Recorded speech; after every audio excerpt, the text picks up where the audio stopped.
It's the Elsa Show with Clay Novak. Serving up trending news and conservative views. Brought to you by the Elsa Collection.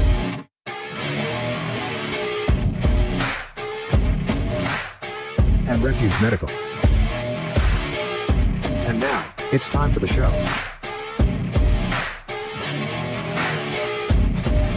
Well, hey friends, it's another week. It's another episode of Elsa and Clay together again to talk about all the stuff and things. How are you, Clay?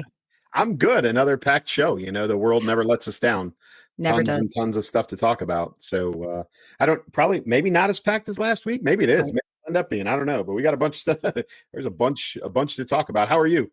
I'm good. Fresh off the plane. I shouldn't say fresh off the plane. Got home yesterday from visiting the grandbabies, spending Easter with them. It was magical, amazing, exhausting, all in the best possible way. So I am good, and my mind is right. I'm ready to roll. All right. Well, let's do it right after that. Hey folks, Clay Novak here, author of the novel Keep Moving, Keep Shooting. So what I've got here is the Boo Boo 2.0 basic first aid kit. This is the one that you throw in your glove box, throw in the trunk of your car, keep in the house. It's got your Band-Aids, antiseptic wipes, those kinds of things for scrapes and cuts, and some, more significant. There is a tourniquet in here. But Boo Boo 2.0, this is the kit that you need all the time. Again, refugemedical.com. You can find it there. Use the discount code KMKS at checkout. Get yourself 10% off. Refuge Medical. Not only buy their equipment, but get their training. Refuge Medical offers training as well. Ready to refresh your vibe? The Elsa collection has everything from page-turning reads to eye-catching fashion, guaranteed to add a little sunshine to your season. But that's not all. Love a good book? Elsa's got your next favorite read waiting just for you. Don't miss Elsa's Amazon affiliate store, filled with hand-picked beauty treasures, home must-haves, and daily essentials. It's like a personal shopping spree made easy. Make this spring your season. Shop the Elsa collection today and let the fun begin. So right the second before we came back on air here, I realized that my chair, the swivel lock, is disengaged, which means I have to spend this entire time trying to stop myself from swiveling around like a 5-year-old in a play chair here. So Clay's going to have to give me the It's a good core workout. Right. I know. I mean, all locked in. Can totally justify. Yeah, no, it's the little things, Clay. This is just so fun for me. I'm so easily amused. But yeah, so if you see me doing this, right? I mean, yeah. I'm pre-apologizing. I'm doing it on purpose right at this moment so you can see what I'm talking about. But it's such a comfy chair, and I can sit cross-leg on it, like what do they call it for kids? Crisscross applesauce. Yeah, it's just so fun. So fun. So anyhow, on to real things to talk about today. I mean, shame on me for segueing so poorly, very poorly here. But our first topic right off the bat is Pope Francis passed away on Easter Monday, which I honestly did not know is referred to as Easter Monday. This is news to me, but that was how it was referred to. He was 88, correct? 88. Very sad for the Catholic community. Lots of things being said, jokes being made in regard to JD Vance having been the last person publicly to, in the public eye, to visit with him, which started a whole firestorm of, not so nice things being said. Yeah, obviously suggesting that, that he had something to do. And of course, it's, people from the left saying like, oh, he goes to visit him, and the next thing you know, the Pope dies the next day. Well, I mean, the guy has had decades probably worth of health troubles, well documented. So the scary part was there were definitely some people who were actually serious when they implied or flat out suggested that. It's just, come on now, people. Yeah, if you're Catholic, this is an emotional event. This is, I don't know, I think the fourth time in my life I've been through this as a no raised Catholic, no longer practicing Catholic. I went to 8 years of Catholic school. I know that'll surprise a lot of people. But 8 years of Catholic school, and then so I've been, this has been kind of in my life, my whole life. Right. But it's not an exact thing, but if you haven't seen the movie Conclave, if you have seen it, it kind of gives you it's a good movie. Nice twist at the end as somebody who writes, but it gives you an insight into the process that, of choosing a new pope. It's done, by the leadership within the church. But for Catholics, this is it's a period of mourning. And you're right. The reactions are bad. There's a lot of tradition, and we're talking centuries old tradition when it comes to things like this. And if you've seen the procession of them moving the Pope's body from one location to another, that the escort is draped in dark robes, and they've got like very Ku Klux Klan like pointed hoods on that are black. Right. There's people that are making, intimating that this is satanic and all kinds of crazy stuff. And then there will come the process after the mourning of the Pope. There will come the process of selecting a new Pope. I know that Pope Francis was not a favorite of many. He was pretty progressive in a lot of ways for the Catholic Church, which a lot of people did not appreciate. He looked the other way on some things. He's for somebody like me who grew up in the Catholic Church, when they change things that you were told your entire life, this is the way things are. There's a reason for this. You have to follow this to the letter. And then all of a sudden they say, well, no, not anymore.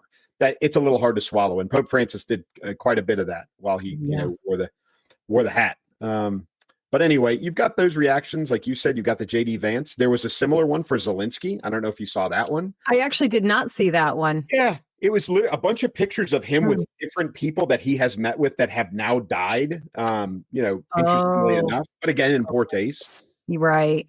And then you even had Marjorie Taylor Greene. Did you see this mess? Oh, geez. What did she do? So she said in a tweet, I think it was in a tweet, might have been in a live speech, but she said, evil is being defeated. Now, she is an ex-Catholic, is Christian, and is not a fan of the Catholic Church. She's made statements in the past about Satan is running the Catholic Church and some other things. Now, there was some speculation because Klaus Schwab, who is kind of the definition of evil, stepped down from the World Economic Forum on Sunday. And then, of course, you have the Pope pass away on Monday, and she made that statement. There's been no clarification from her, but there were some people speculating she may have been talking about Schwab and not the Pope, or Schwab and the Pope.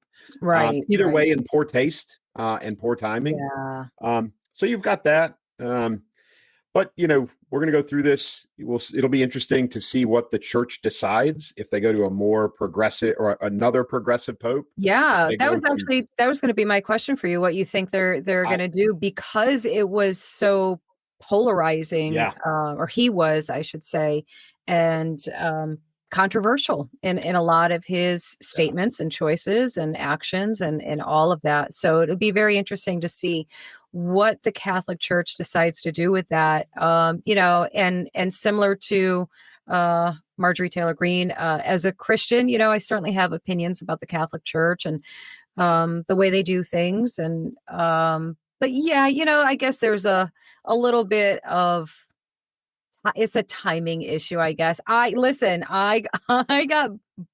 got beat up a little bit in the comment sections of a post that I made, and I certainly, I honestly, I don't take it back. I don't apologize for it. The only thing I maybe would apologize for is not giving some clarity with it and us making the wrong assumption that everybody sees the same things that I see. So I will tell everybody, in case you missed it and you don't follow me on Facebook. What? How rude.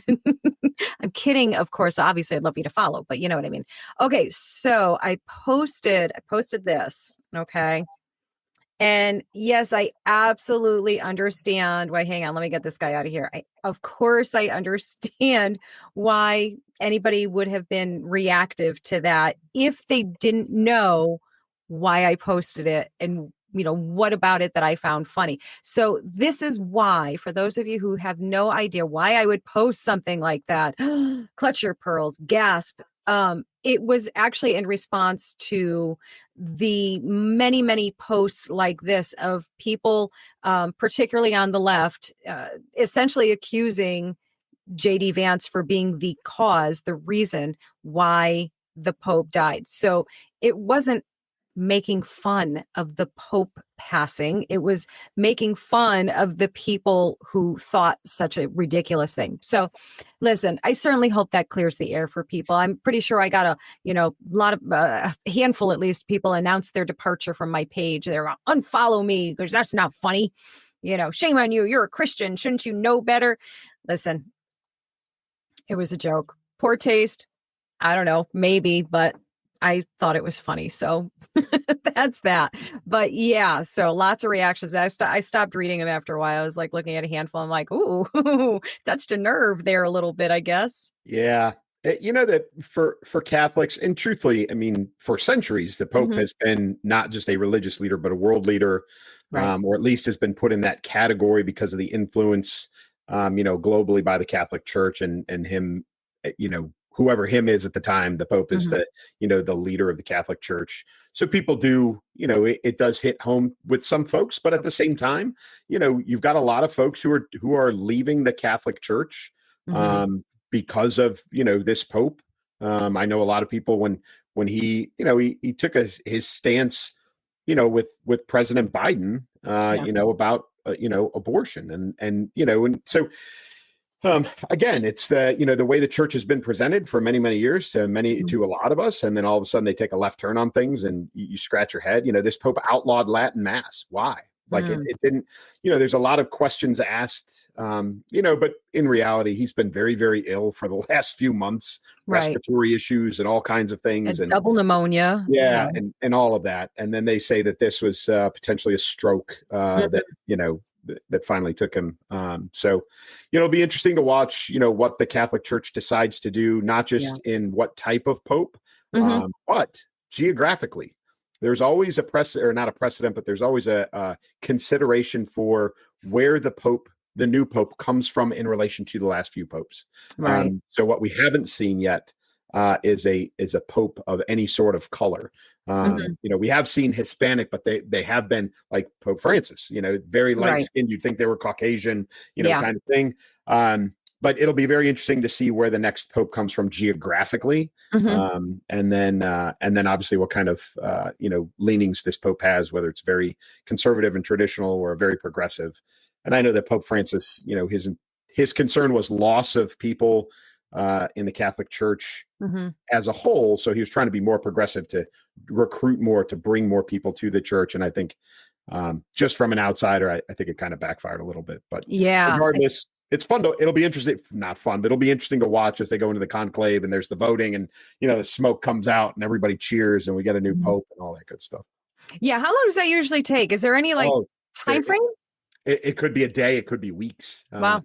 Yeah. If you watch the movie, again, it's not 100% accurate, but it does give you an idea of the process. There's probably a number of cardinals right now that are, considered to be the next Pope, within the church. And then they'll all get together and there's a lot of politics involved.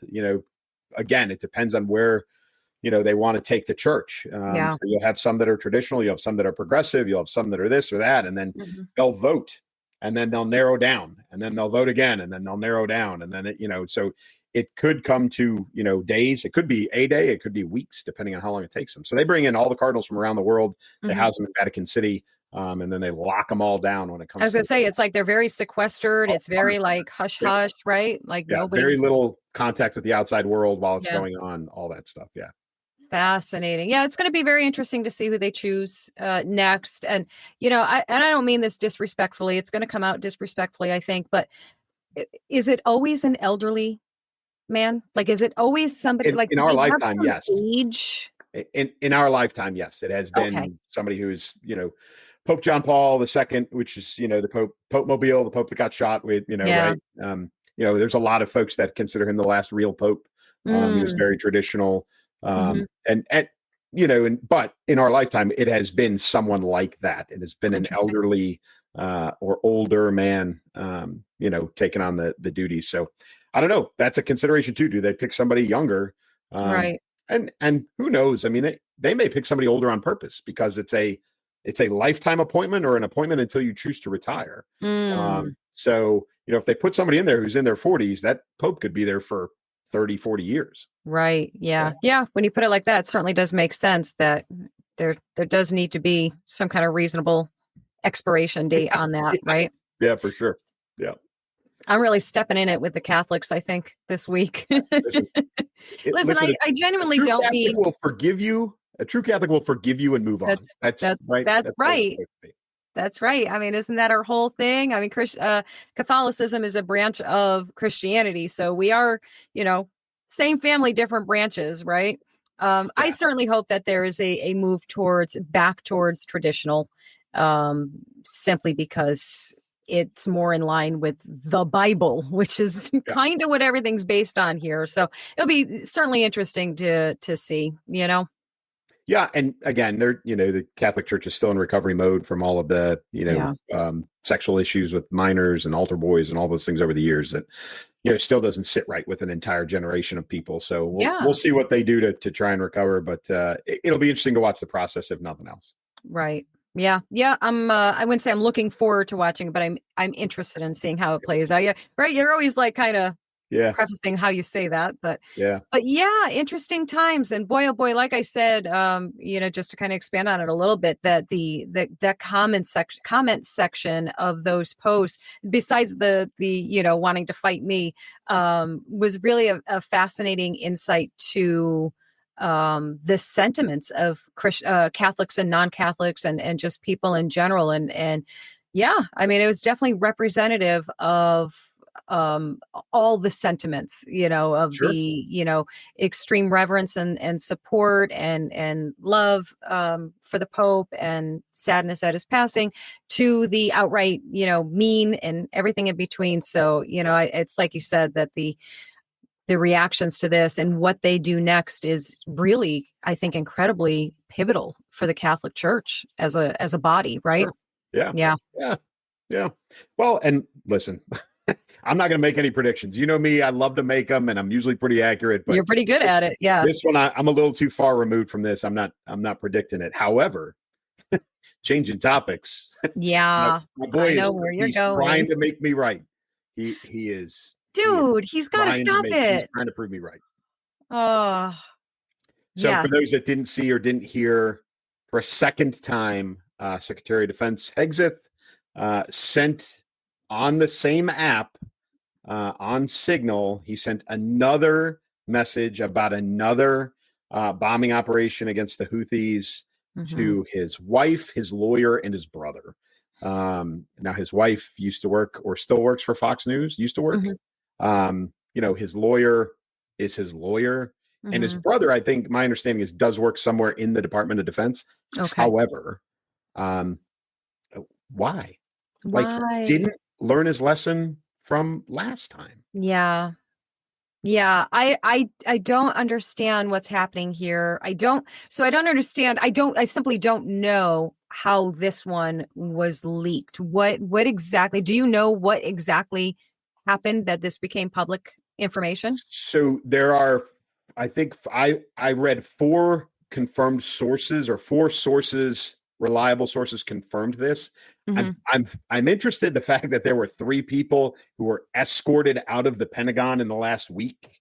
All aides or closely related to SecDef. And then this story comes out shortly after. Right. So that may have played into it, but often enough, like this, I'm sure, based on my experience around people like this and at this level, the SecDef does not carry his own phone.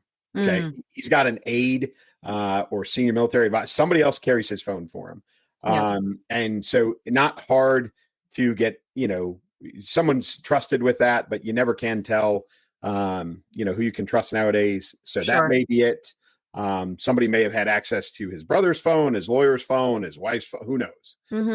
But it did leak out. And again, the timing of those 3 individuals that got literally escorted out of the building, like, pack your stuff, you're out of here, and walked them out and took their badge away from them.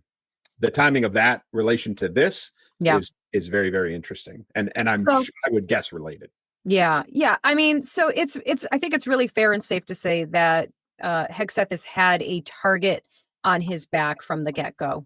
And, you could take that in a few different directions. And one is to kind of be sympathetic that, like, he's just got a target on his back, and there's nothing that he can do that they're not scrutinizing, attacking, going after. And it's especially disheartening and frustrating and frightening, really, that it's people in his own camp I guess the flip side of that is probably where you would be more coming from. Correct me if I'm wrong, of course, is that you damn well should know better. Yeah.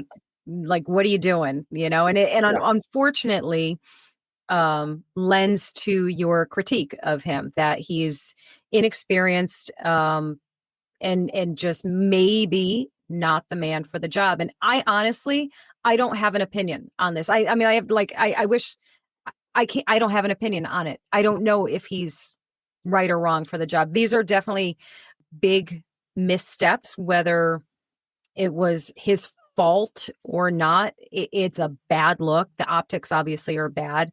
And I guess it's just because knowing that he knows that he's got this target on his back. So you can't have missteps. You can't make mistakes. Now, what do you think is going to happen next? Of course, people are obviously speculating that Trump, the White House, that they're looking for a replacement and he's going to be out.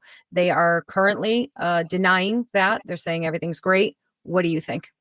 I think he's going to get fired. Yeah, I think it's going to happen.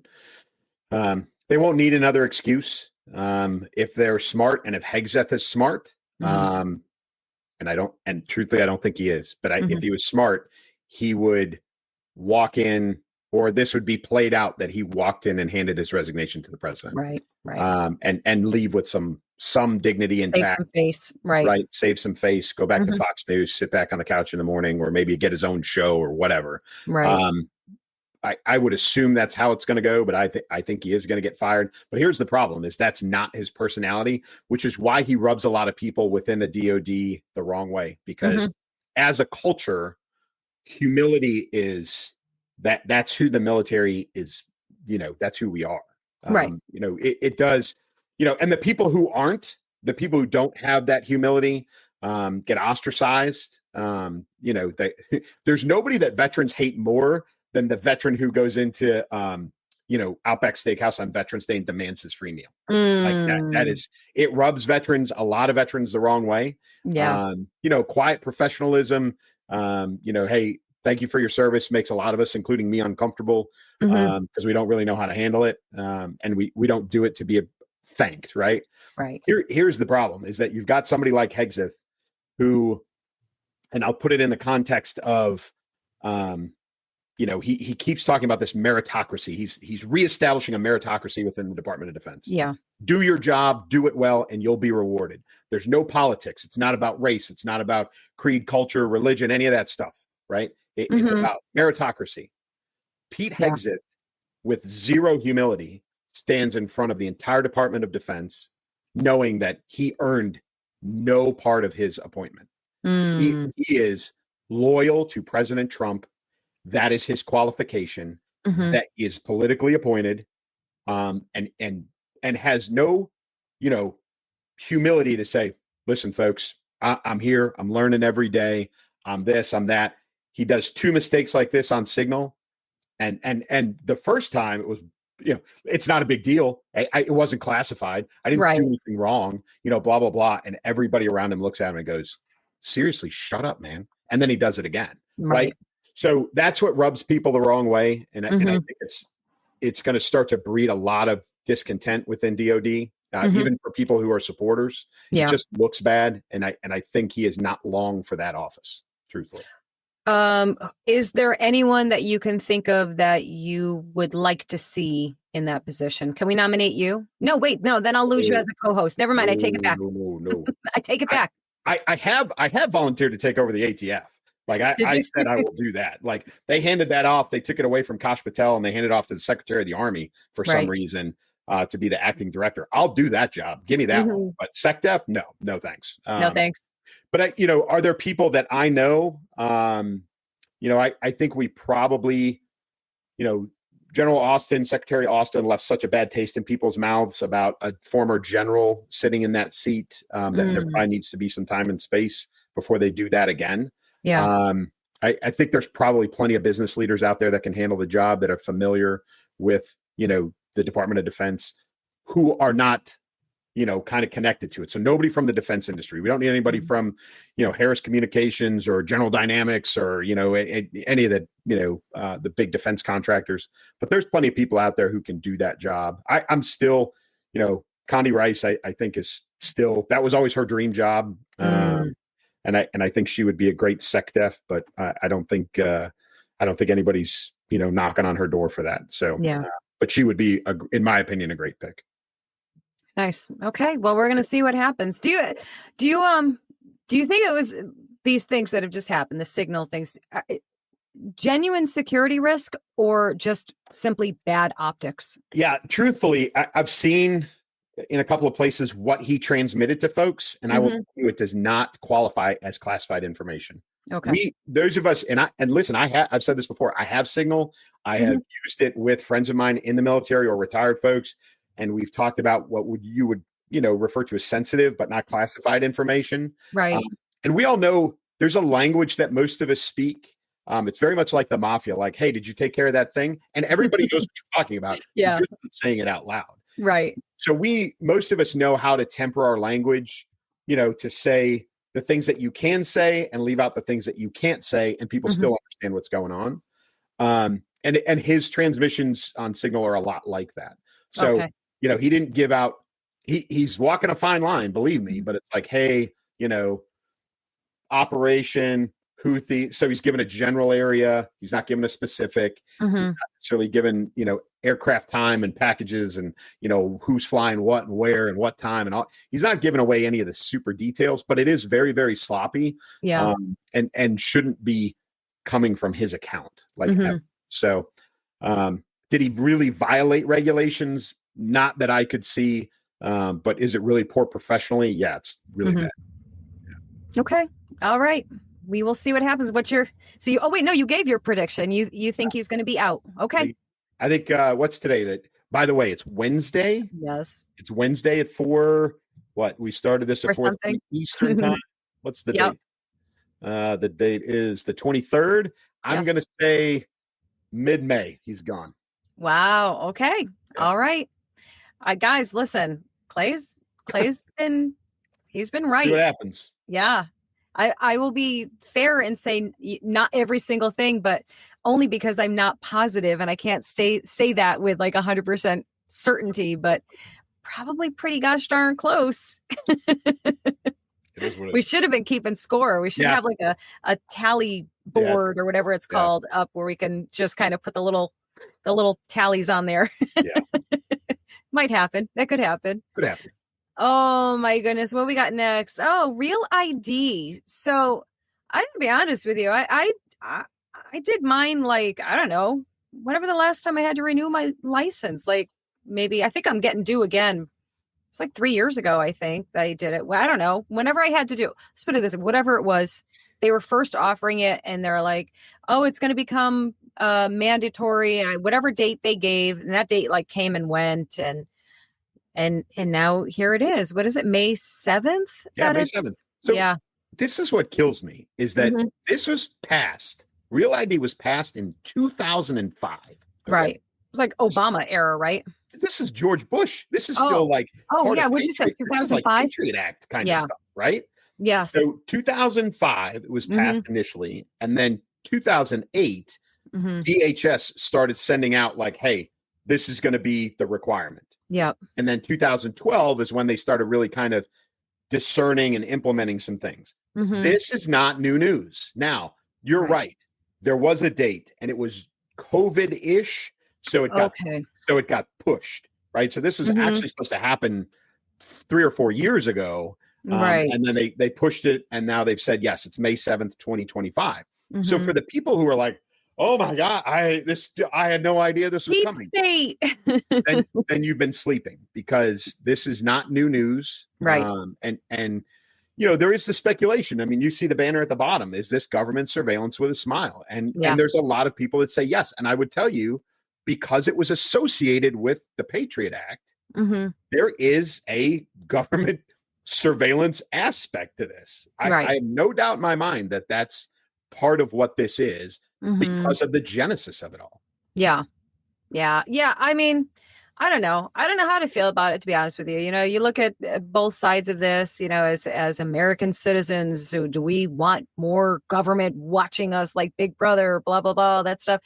There's this fine line between our safety and the deep state, police state, all of that stuff. I don't know. I mean, I don't know what the answer is. I don't even know. Again, I'm just making people mad left and right this week. I mean, I don't even know if I care enough right now at this point, because everything we do is watched, is publicly accessible to other countries, to our government, to everything. I mean, if you exist in this day and age and you use the internet and you use social media and you buy things, on Amazon and on Temu and the other one that I never know how to pronounce, your stuff is out there. People are tracking your every move, your shopping habits, all of that stuff. If you don't want that to happen in this day and age, you have to literally, physically, digitally go off grid. I mean, it's the only thing I can tell you. Like, if this makes you angry, if you don't want to be a part of it, you absolutely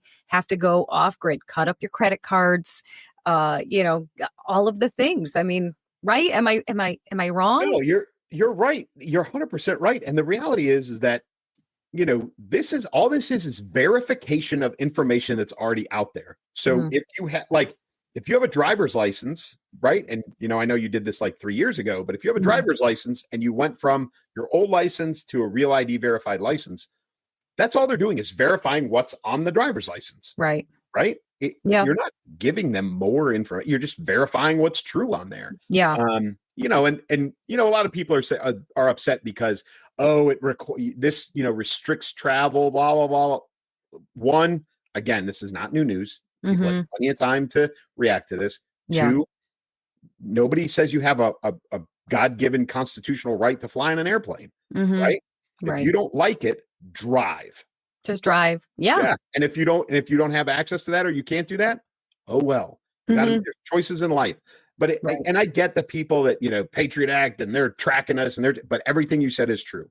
Unless you live with cash, unless you don't have a credit card and don't have a cell phone and don't have any digital footprint whatsoever, an email address or anything else, if you have any of those things, then there's data being collected. It's just how things operate now. So, and I kind of laugh, there's a lot of people who are like, oh, DNA, 23andMe and all these other things, and you're contributing DNA to, this big depository. And is it true? Sure it is. You know what? I can tell you personally, they took a DNA sample from me when I joined the Army.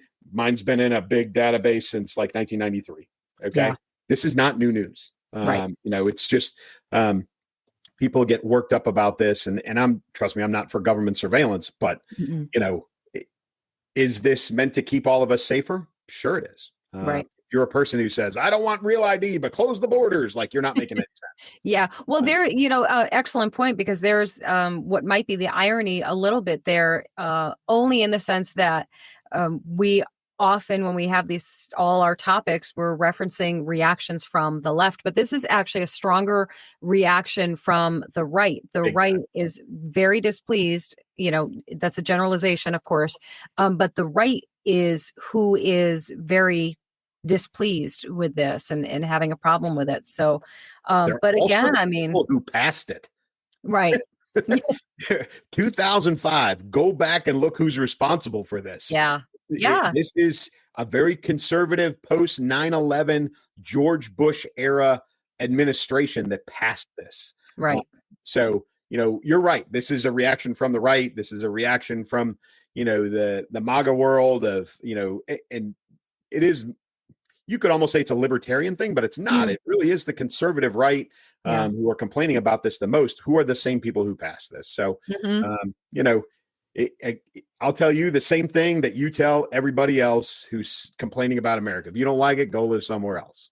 Because that's the same answer that conservatives give to people who bitch and moan about, America as it stands right now under Trump. If you don't like it, go live somewhere else. Yeah. I mean, that's kind of what it comes down to. I tell you, and I don't know about you guys watching or listening, whatever the case is, because we are so constantly inundated with things to be angry about in the world, right?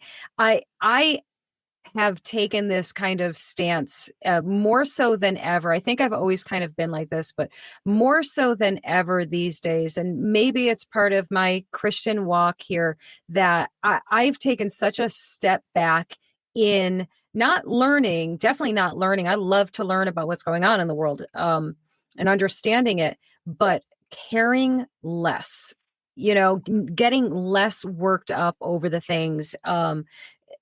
At the same time, assessing them and seeing for what they are. Like, yes, in a context, this is a big deal. In the grand scheme of everything and in my day-to-day life, this is nothing to me. This means nothing. And, and maybe with this specific topic, because I have grandchildren out of state that I go see just about every single month, listen, I don't care how I get there, I'm getting there. And if that means getting a little gold star or whatever it is on my driver's license, not going to it, I don't care. So if you care, kind of echoing Clay here, if you care, if this is your hill to die on, you know what you got to do then. So there you go. I mean, what do you people want me to do? It's not new news. This is 20 years old.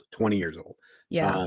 So if it took you by surprise and that's what you're mad about, that's one thing. If you are upset because it's being implemented and you haven't done anything about it until now, you haven't voted for anybody to step in, or you haven't lobbied to have this repealed, or you haven't done, and you're just upset about it now, then again, I think you're right, Elsa, and that is people are being mad because it's just something to be mad at. So, I mean, geez, guys, come on. Like, this is the hill you want to die on, really? Like, this is the big thing to be so angry about. And especially within the context of what we were just talking about, that our every move is already being tracked every minute of every day. I mean, you walk into a business, a bank, or whatever it is, you're being recorded as you're walking in. I remember during the COVID days, I remember there being the scanners in the doors for your temperature, taking your temperature. That was weird in and of itself, just walking into a restaurant and your temperature is being taken. I don't know. This is the world that we live in. These are aspects that kind of suck, certainly, but I just don't think it's the hill to die on. That's all I think about it. Oh, by the way, if you're really opposed to Real ID, don't ever go to Las Vegas or step foot in a casino. Oh, yeah. They have your entire, right? Yeah, that is the most advanced surveillance, facial recognition, any of that anywhere probably on the planet. So if you're really, really worried, then don't go there either. Yeah. Get rid of your iPhone or your Android, all of them for that matter. Yeah. Yep. So I mean, plenty of more things to be mad about in the world. Or how about just not? Just not. Everybody chill. There's that. Relax. My high school friends would, if they saw this, if they see this, are probably at this moment would sit there and go, yeah, that is so on brand for her. I was like, if they could have back in the day, if they could have a vote for girl most likely to just go end up on some Malibu beach somewhere, they're like, yeah, that'd be you, because your vibe is very chill. That's my vibe, guys. It's a great place to be. You should all try it. Yeah. You'll probably live a lot longer than the rest of us. Listen, I better. I mean, what's the point otherwise here? Yeah. Oh my goodness. Look at me taking us off track. All right, let's move on to our next one. What's the next one here? Harvard's federal funding is being threatened. I love this title, to be honest with you. When woke meets wallet. Yeah, they're getting the hammer dropped, right? $2.2 billion in federal funding. That's with a buck. I'm going to say that again. Federal dollars. $2.2 billion, right? And this is related to DEI. This is related to massive anti-Semitism. There's a lot of things going on at Harvard, and the president and others are saying, this is it. We're done with you. We're done with the money. If you don't fix yourself, you're not getting any cash. Now, Harvard has turned around and sued the federal government, the Trump administration, for their money. Mm-hmm. Okay. For all of us normal people, right? We are contributing our tax dollars. Say it again. $2.2 billion is going to Harvard. Here's what's the crushing thing about this, all of this. They have a $53.2 billion endowment. They have the money. They don't need this $2.2 billion. In fact, I would question why they get it in the first place if they got $53.2 billion access to that amount of money. Right. That's crazy. It's insane. But absolutely insane. Yeah. But it is, a lot of it has to do with the anti-Semitism. There's a history of anti-Semitism at Harvard. Yes. And so that needs to be cleaned up. I've seen some very interesting opposing views from current and former Jewish students. Some very, kind of academically have said, free speech is free speech. I don't like it, but that's the way it's supposed to be. Some have made accounts of blatant, anti-Semitic sentiments from other students, targeted by instructors, professors, withholding, changing, grades, those kinds of things. So it's been there for a while, and it doesn't seem like it's going away. But at the crux of it is this money, which they shouldn't get in the first place. You think? Yeah, everything else aside, for that alone, why would my tax dollars go there? Like, no, thank you. So for that alone, if you want to take out every other element, no, thank you. I would like to opt out. You know what I mean? I mean, that's insane to me. I understand federal funding for even state-run schools, right? Yes. I went to a directional university, as we call it. I went to Western Illinois University. Okay. That's a state school in the state of Illinois. And those types of schools, I understand federal funding, federal assistance. Yeah, absolutely. Private universities, I don't get. No, I really don't get. Like, our dollars do not need to be going to a university that truthfully is unattainable by us. I think their selection rate is, 7% or something like that, some astronomically low number. Why are we sending them money? Because most of our kids will never go there. Right, exactly. I would love, if somebody is watching this and they do feel that private universities, institutions like that should be getting federal funding, I would really love to hear your explanation for why you think that. Because I honestly can't think of one good reason for it. Can you? Are you able to play devil's advocate on this? Are you able to think of like one good reason? The only thing that I can think of, and you could even play devil's advocate against my devil's advocate, and that is research. So especially medical research in a lot of cases, that they do, that is funded or at least partially funded by this money for the betterment of humanity. But again, like that, I do understand that coming, from federal dollars. However, you could argue against that and say, altruistically, why aren't people just donating directly? Right? If you're doing, let's just call it cancer research, right? Yeah. There's like 8 million foundations out there, that people are donating to. Why doesn't that money just go to Harvard or wherever else that's doing cancer research? Right. I think there's plenty of money out there, truthfully. I think this is absolutely. Or do that research at a state school and not a private university. Like, there you go. Even better, actually. Right. There's a lot of state schools that have, medical programs, dental programs, whatever other programs that do this kind of research. Send them the money. Let them do it. Improve their because state. you see where the problem lies with the government sending these private universities the money that they send. They do research, but they do research on, I don't know why orangutans aren't attracted to chimpanzees. You know what I mean? Like, they do these, gender studies on armadillos, this is the kind of crap that they They do. So, that's really the problem here. If I were to do, the devil's advocate to that would be it. That unfortunately, the type of research that they do doesn't really benefit humanity. And I'm not saying that that's a blanket statement, a generalization. Yes, I do believe that there are some studies that have been done, perhaps are being done, that are beneficial to humanity.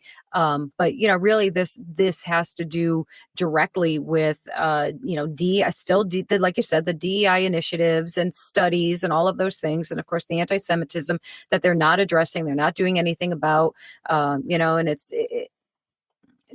just, no, we don't need to fund that. So they can raise the money themselves. Like you said, get donations. You have a lot of wealthy people who want the status of going there and sending their children there. I'm sure they are willing to pay for it, Or they can wait 3 years and 9 months until the new administration, who may or may not flip this policy back. And I will tell you, based on recent polling, oh my gosh, the Democrats are putting together, like, their candidacy list is unbelievably bad. Wow. Yeah. So I've seen a bunch.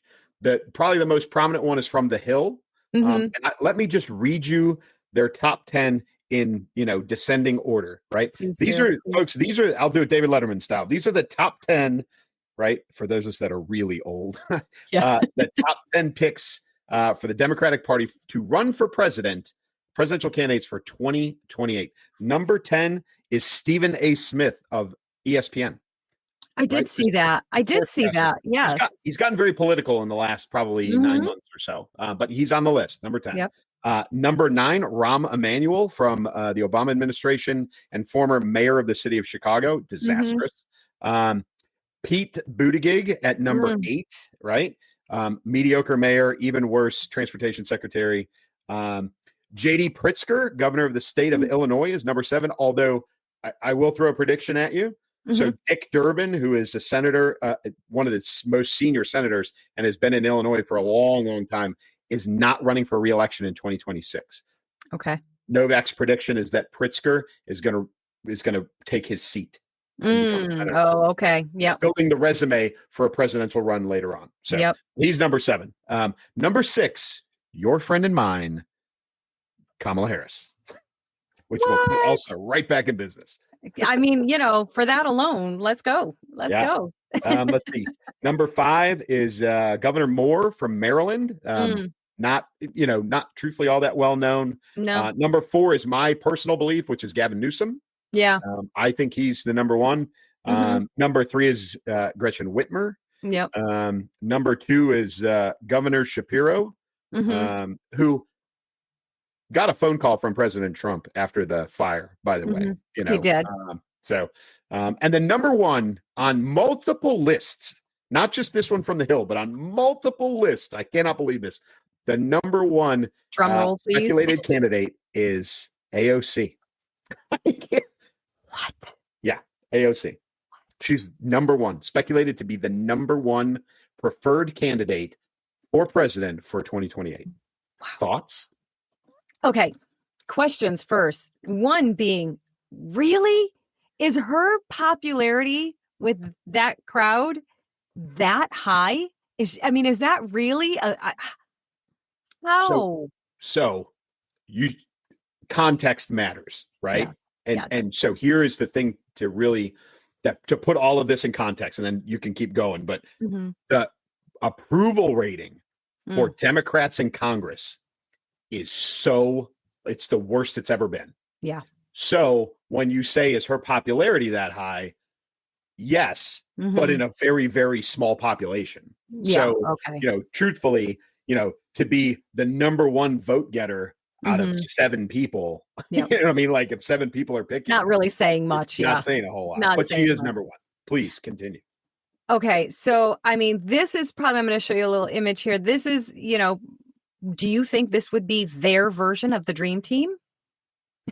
Oh, I'm sorry, guys. That's a Suicide Squad. That is like, there's no way that's getting elected ever. Her and Crockett, not a chance. Right? No way. So I think I can speak collectively for everyone on the right, which I normally would not dare to do ever on any circumstance. But this time I will dare to speak for everyone on the right and say, please, please make AOC and Crockett for all I care. Make that your dream team. Please, I'm begging you, just do it. Just do it. We're going to have so much fun with that. And the challenge for me, of course, will be working on a AOC impression, I guess. I've been asked. I'm getting asked a lot, Clay. People keep asking me, you got to do an AOC for us. I'm like, I don't know. I mean, do I have the wig for it? Probably. Can you do the selective Spanish accent? I can. I can do the select. I can, she's got a few different ones too, right? Yeah. I on that the other day. She was talking in LA. And her accent changed a couple of times and she got nailed on that in the media. Yeah. My favorite one is still, it's maybe a little obscure, but there was one where she was speaking at they were in like a gymnasium and it was like a little town hall type thing. And she was answering questions and her own constituents were like yelling at her and they were just fed up with her and everything. And she takes them over and all of a sudden, all her Hispanicness comes out in one flood and it's just this clip of her going, listen, okay, listen. See, I can do it, guys. And I just probably have to bring my pitch up a little higher, make my eyes bug out a little bit more, and we might have it, right? You guys can vote on that. Tell me how close I was. But that one sticks in my mind the most. And, and of course, 5 minutes later, she changes it up again. So that is a Democrat move, though. That's their playbook. I mean, we know this. So you can go probably even further back, but first one that comes to mind is, of course, Hillary Clinton with her hot sauce in her purse, and just down the line. And of course, Kamala changing.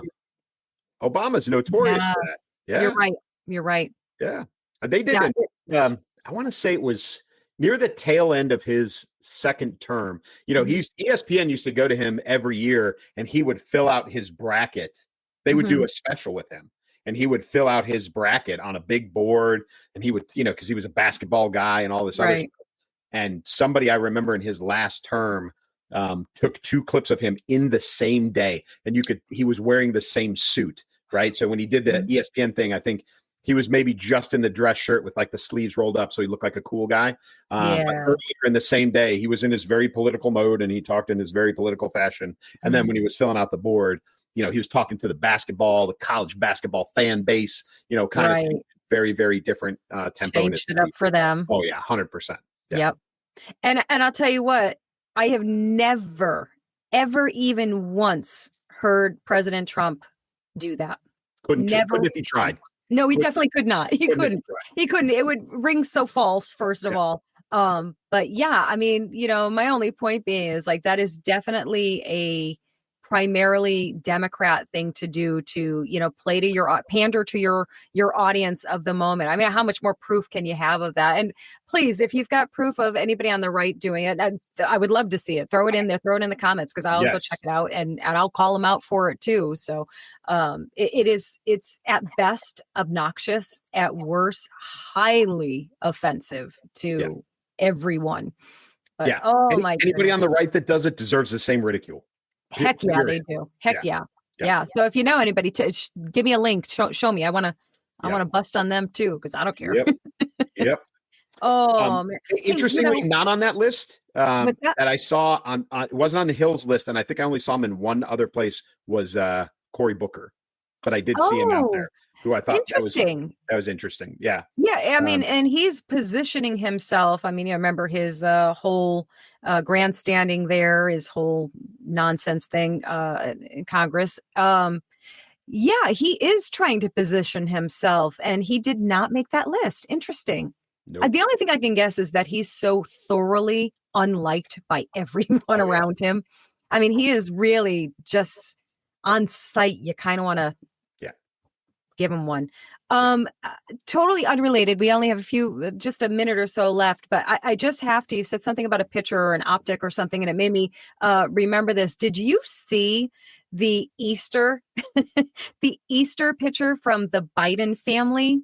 Oh yeah, with photoshopped in the back. Yeah, it's terrible. Heck? Yeah, it's awful. I mean, Really bad. They were even trying. Like, there was like no effort there. Everybody's in their nice, dressy, casual clothes, and there's Grandpa Joe in his suit in the back. Yeah. Oh, and making it look like, so they just like cut him in half and tucked him behind everybody else. There is no way that man could kneel down or sit like that. The impossibility of it. So yes. And I just have to say, if you are thinking that was not Photoshopped, I mean, what's the another old fashioned statement to date us and show how old we are? Like, I got a bridge to sell you. Yeah. I got some swampland. We do have one more, and this is a weird one. And again, folks, Elsa and I, we call it like we see it. This has nothing to do with, very, very little. We're both conservatives, but this one we got to call out for general stupidity. So the mayor of Lancaster, California, is a guy named Rex? Yeah, Paris. That's his name. R. Rex Paris is his name. This guy is so off his freaking rocker. Okay. He is a Republican, right? He's a conservative. They have a homeless issue in Lancaster, California. And his solutions are, one, give them as much fentanyl as they want, right? There's a fentanyl problem in their town. He says, give them you can't fix these people. Give them as much as they want. By the way, when asked about this for clarification, he doubled down. Right. Then he also said he wishes President Trump would give us a purge. Are you kidding? And this guy's been in office for a long time. This isn't like just elected this year. He's been in office a while. This guy is a lunatic. And I know California is crazy, but for those of you in Lancaster, California, you got to get rid of that guy. He is off his rocker. Yeah, I tell you, playing our little game of devil's advocate, and I'm certainly not saying that this is the case. I'm just trying to find some benefit of the doubt here. Like, I'm reaching here probably, but I'm just trying to imagine, like, maybe this is a case of this guy. One, maybe he's just like a really straight shooter. Maybe he's like really old school. Maybe he's just like fed up and tired of the BS, and he I don't know, maybe he was trying to read the room as far as like we, as conservatives, we've got like kind of like this hard line attitude. This was so next level that I mean, I'm trying to help the guy here, and he's not making it easy. Not at all. Yeah, you can't really say things like that and leave. Maybe I could say something like that because I'm not in leadership. I'm not leading anybody to anything. So if I want to say something that's, at best salty, at worst highly inappropriate, I can say it because I'm not in leadership. I am not a public official in charge of an entire town or county or whatever it is. Yeah, that was a bad one. Yeah, that is not something that I think any sane person advocates for. No. In any position of responsibility whatsoever. And more surprisingly, when challenged, he was like, I meant every word of it. Like, do it. Yeah. I think this is the best way to handle it. So the proper response at that point would have been, if he had a good PR person saying, no, here's how you fix this, buddy. You have to say that, listen, I'm just fed up, and I'm saying what other people are thinking, but of course I don't mean literally. Yeah. Passionate, emotional, frustrated. There's a lot of things that you could put in there. A lot of things you could have said there, but you chose to double down. Don't think he's. I mean, listen, I don't know. We're in such an upside down, crazy world. I mean, maybe the people are like, yeah, that's great. No, absolutely not. I know, but y'all can understand now why I do this really big personal step back from all of it. Like, the inundation of crazy is just. Yep. It is what it is. Excuse me, sir. Did we do 6, 7 topics? I think we 6 and a couple of we did. A couple little sidewinders. Yeah, a little bit. Yep.